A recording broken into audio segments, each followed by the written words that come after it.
And just like that, part 1 of this 4-part series called Dear Women is upon us.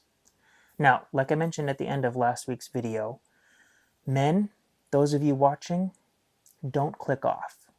Just because of the title of this series is Dear Women does not mean that you can't learn something from it. I truly believe that there is some nuggets that you can at least take away and apply. If anything, it's just information that is good to know. So please watch as well. Now, the reason I'm calling this Dear Women is because the clips that I'm going to show us over these next 4 weeks is from a speech that Erica Kirk, Charlie Kirk's wife, was giving at this Turning Point USA Women's Summit. Now, Charlie is the founder and CEO of Turning Point. And there's usually a lot of different functions that Turning Point puts on, a wide range of different functions, political and other stuff. And this particular one, this Women's Summit, he usually has a lot of different women social media influencers, political commentators come and give speeches to women, to encourage women and the likes of all of this stuff. And usually one of the speakers is his wife, Erica. And this particular speech from this year, she had a lot of good nuggets to say in her speech. So hence the 4 clips, the 4-part video series. Now this first clip that I'm going to show us today, there's a lot of good nuggets in this one alone. So I don't really want to waste any time. So right after the intro, I'm going to roll right into the clip. And then on the back end, I'm going to highlight some of the bullet points that I really want to focus on, that I want to pull from that clip that I think is worth going over again. So with that said, cue the intro.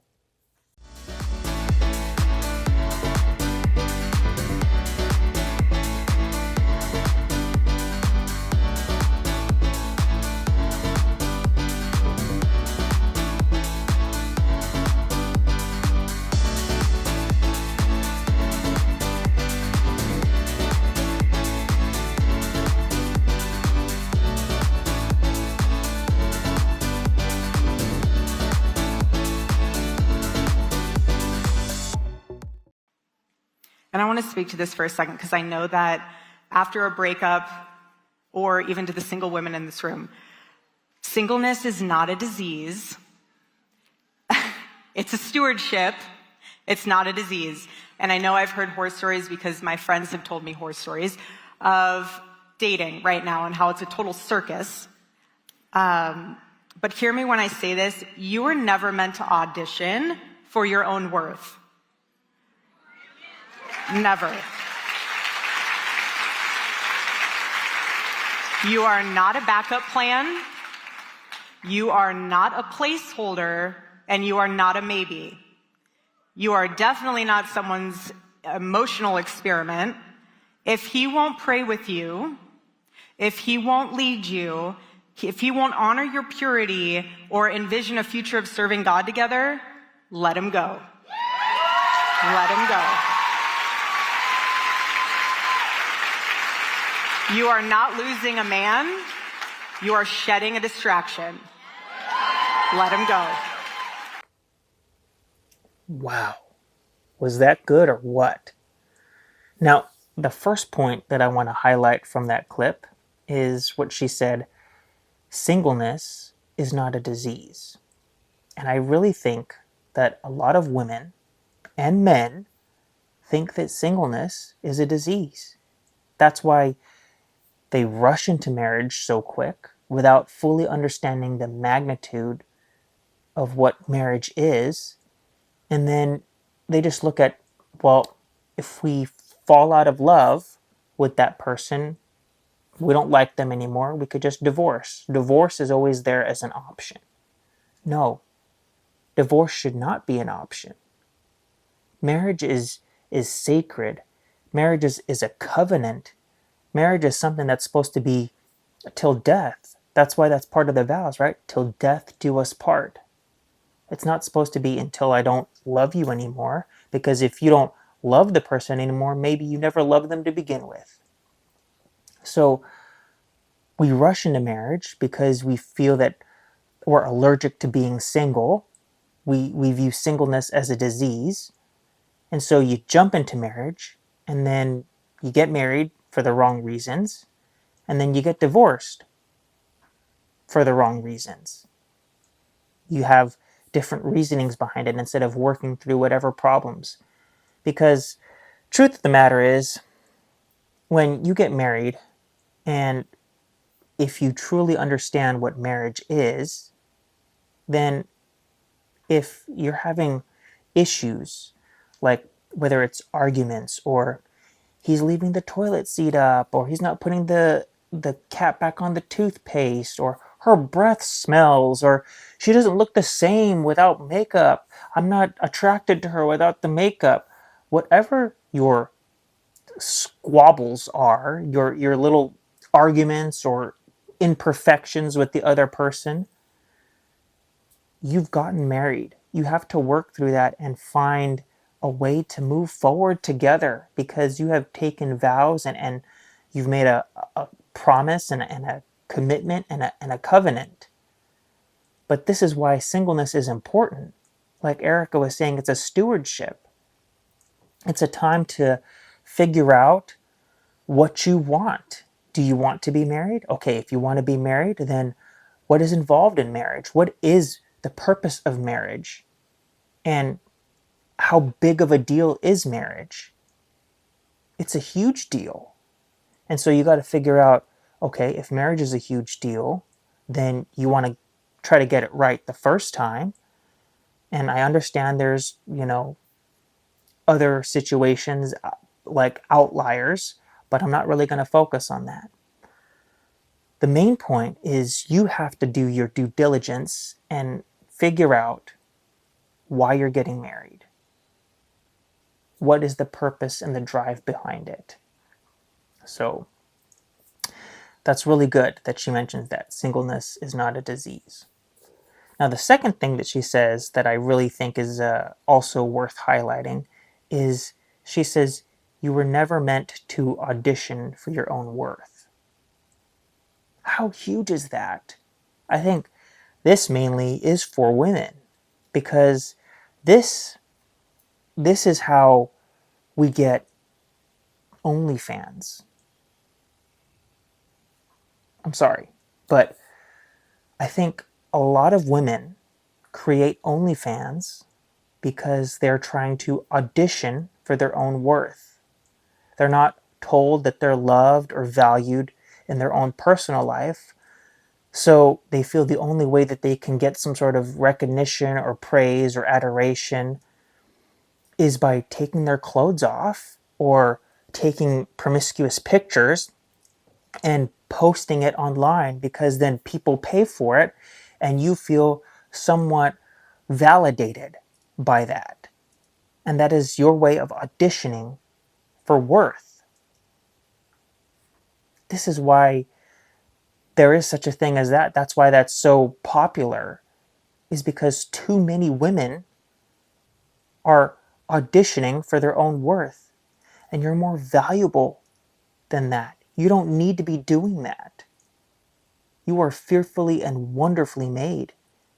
And it does not require you selling promiscuous pictures or taking your clothes off and charging money for people to look at you.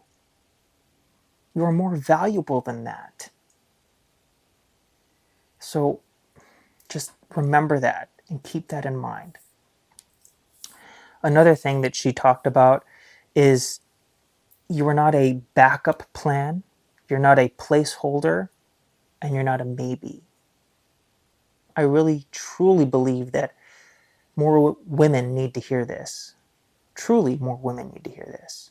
Because I think that that's another problem, is you will be in a relationship with somebody, even though you don't see it moving towards marriage, but you're a placeholder. You're like, well, I don't want to be single, so I'm going to be in this relationship with this guy until the right guy comes along.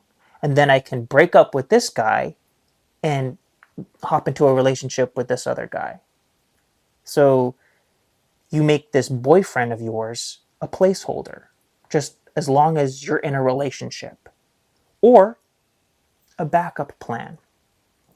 Well, my first plan of being successful in business didn't really work, so I think I'm going to go after the relationship aspect. So I'm going to hop into this other relationship. This is my plan B, is to try to get married and see if I could just ride the coattails of a successful guy. Or vice versa. Again, a backup plan. You're not a backup plan. And you're not a maybe. A maybe. I don't know who would be trying to fill themselves in the head like, oh, I'm somebody's maybe, at least. I'm a maybe. Maybe I'll get married. Maybe I'll have a husband. Maybe I'll. What? You are precious. You are fearfully and wonderfully made. Don't forget that. So, you're not somebody's maybe. You should be somebody's, when they look at you, they have to look at you like you're their prized treasure. Like they found gold buried on a beach somewhere and they're like, I can't believe I found this. I'm going to treasure this forever. That should be who you are. You're not supposed to be somebody's maybe or backup plan.